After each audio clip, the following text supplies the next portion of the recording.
welcome back. My name is Morgan. This is my channel Pisces Paperbacks, and today I want to talk about some books that I am looking forward to. Mostly 2021 releases. There's like one in there that is, I think, expected to be released in 2022, but these are all books that I'm really excited about, and I wanted to talk about them now that we're getting to the end of the year. Some of these books are ones that I heard about first through other booktubers talking about how they were looking forward to them, but there are some on here that I either found on NetGalley because I was looking through upcoming releases, or on Twitter I saw authors retweeted or tweeting about their books that are coming out, and I am very excited to talk about some of these, so let's get started. So I'm already a liar, and the first book that I want to talk about is actually a December 1st, 2020 released, but I am literally so excited about this book, and I've not heard anybody talk about it, so I just wanted to mention it. It is called A Certain Hunger by Chelsea G. Summers. I have my computer right down here if I'm looking off screen, and I just want to read the synopsis to you because I'm obsessed with it. Food critic Dorothy Daniels loves what she does. Discerning, meticulous, and very, very smart, Dorothy's clear mastery of the culinary arts makes it likely that she could, on any given night, whip up a more inspired dish than any one of the chefs she writes about. Dorothy loves sex as much as she loves food, and while she has struggled to find a long-term partner that can keep up with her, she makes the best of her single life, frequently traveling from Manhattan to Italy for a taste of both. But there is something within Dorothy that's different from everyone else, and having suppressed it long enough, she starts to embrace what makes Dorothy uniquely, terrifyingly herself. Recounting her life from a seemingly idyllic farm-to-table childhood, the heights of her career, to the moment she plunges an ice pick into a man's neck on Fire Island, Dorothy Daniels shows us what happens when a woman finally embraces her superiority. I'm obsessed with that. Next, I want to talk about The Lost Girls by Sonia Hartl. This is a book that does not have a cover or a release date. It just says expected to be published in 2021, and the synopsis is: when the vampire who turned Holly into the undead in 1987, leaving her as a 16-year-old with badly crimped hair for all eternity, breaks up with her, she's approached by two girls he also claimed to love, turned and then ditched. But their plan to kill him before he can strike again grows complicated when Holly starts to fall for the mortal girl they're trying to protect. I found out about this book on Twitter when the author did the How It Started, How It's Going trend from like a few weeks ago, and the How It Started was basically, she tweeted like, I want to know more about vampires who've only been undead for like, I don't know, 20 years. Not these ancient, super rich weirdos, but like a modern vampire who's been 16 for 10 years, and so she wrote this book, and I'm very excited to read it. I love vampires, we all know that. The next book I want to talk about is the 2022 release that I mentioned, but it just sounds so cool that I want to mention it. It doesn't have a cover because it's 2 years away, but it is called A Taste of Magic by Elle, and it is about Kayana, a black girl who enrolls in an inner city magical academy hidden in the back of a beauty shop and must fight to keep it open after redistricting and gentrification threaten to close it down. So it's taking a lot of themes that we've been talking about this year and putting it into like a really cool magic school book. I think it's going to be middle grade. I'm very excited. I do love a middle grade fantasy, and I love middle grade fantasy schools. They're like the best. Now on to 2021 releases that have like definite publication dates. For January 5th, I believe, the first book I want to talk about is The Wife Upstairs by Rachel Hawkins. This is a Southern Gothic thriller inspired by Jane Eyre, which is all I really need to know about it. I haven't read the synopsis. I don't want to read the synopsis, but I feel like knowing the plot of Jane Eyre, which is my favorite book of all time, kind of already lets me know like what is going to be going on in this one, and I'm so excited. I did request this on NetGalley, and I did get rejected, which kind of sucks, but I'm gonna read it anyway, so it doesn't matter. Then on January 12th, we're going to get The Ruthless Lady's Guide to Wizardry by C.M. Waggoner, and this is a kind of historical inspired fantasy world about sapphic magic stuff things. It's about hard-drinking petty thief Delaria Wells, who's down on her luck and sees a job posting for a female bodyguard, and when she talks her way into the position, she finds herself protecting a wealthy young lady from mysterious assassins, and there is a romance in this book, and it's a fantasy, and I'm just like so excited. Then on January 26th, we get The Knockout by Sajni Patel, and this is a young adult contemporary about a girl named Karina who gets the chance to compete in the US Muay Thai Open, which could then possibly lead to a spot on the US Olympic team. And I believe this one is just about reconciling her relationship to her Indian family with her athletic aspirations and kind of coming of age YA contemporary. Maybe there's a romance. So I just think this one looks really cool. I was drawn in by the cover originally because I love the colors, but I don't know, it sounds really cool, and I have an arc of this on NetGalley, so I'll be reading it pretty soon. This next book doesn't have a specific publication date according to Goodreads, but it does say February 2021, and it has a gorgeous cover, and that is What Big Teeth by Rose Szabo. And this one is pitched as Miss Peregrine's Home for Peculiar Children meets the Addams Family.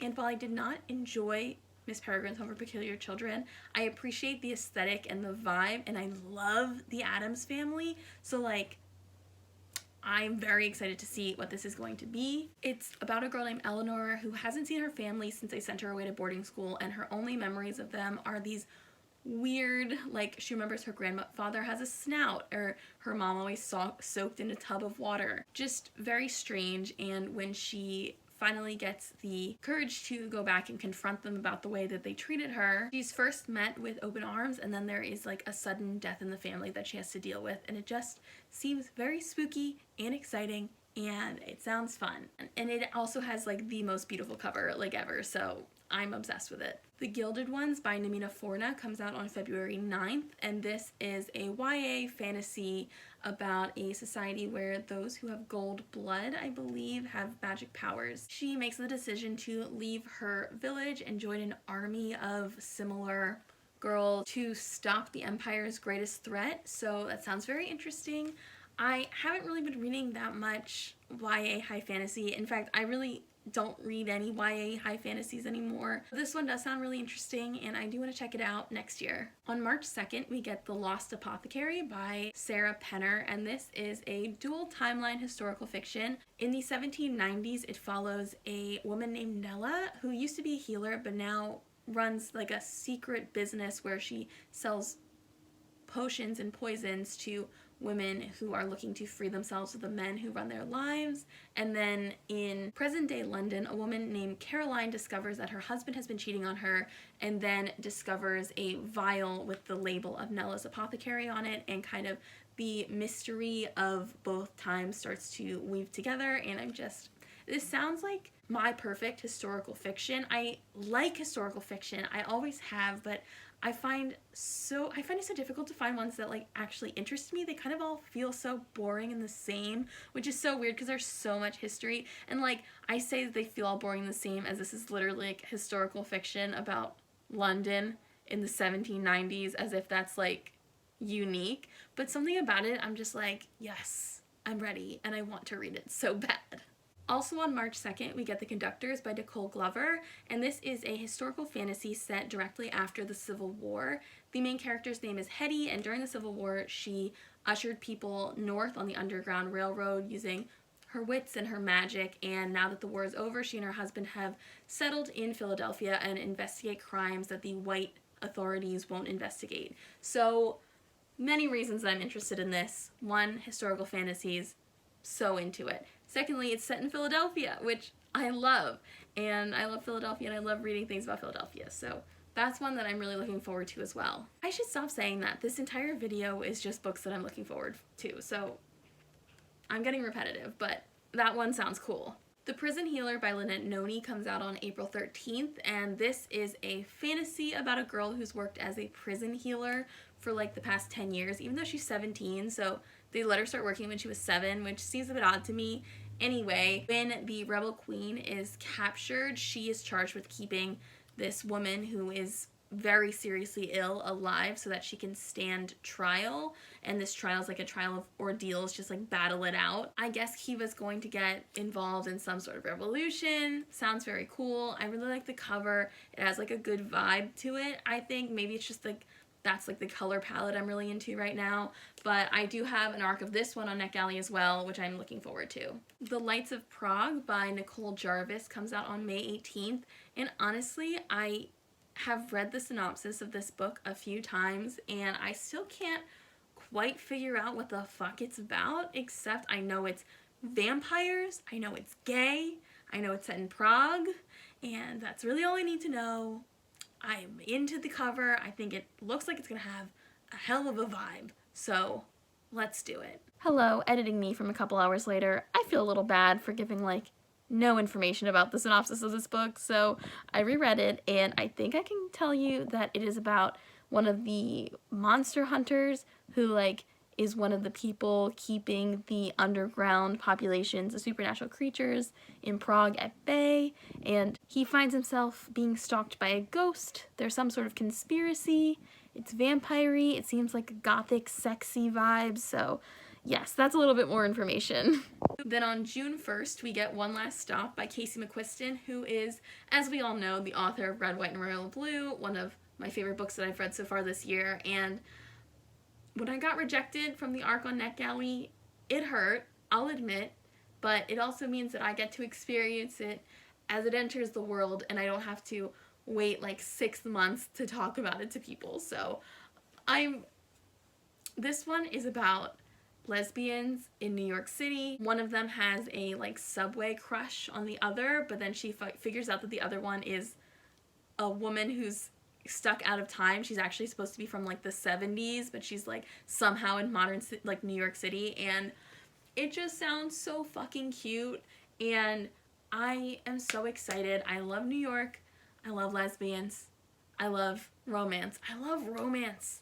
I love romances. This is the only romance on here because honestly, I do not keep up with romance releases. I really don't. I'm sure I've said this before, but most of the romances that I read before like literally last year were romances that were published at least 10 years before I read them. Like the first like however many almost every single romance I own is one that I bought like secondhand from the library for 50 cents or like from Goodwill or from Half Price Books. Like before like Fix Her Up and Red, White, and Royal Blue, I think it's Fix Her Up was like the first romance I'd ever bought full price new. Like, so I really don't keep up with romance releases, but since they wrote Red, White, and Royal Blue, I just have to pay attention and I have to read it, and I'm gonna cry probably, but that's okay. Last but not least, on August 3rd, we will be getting A Lesson in Vengeance by Victoria Lee. I should have said this at the beginning of the video, but this is a heavily first half of the year heavy video.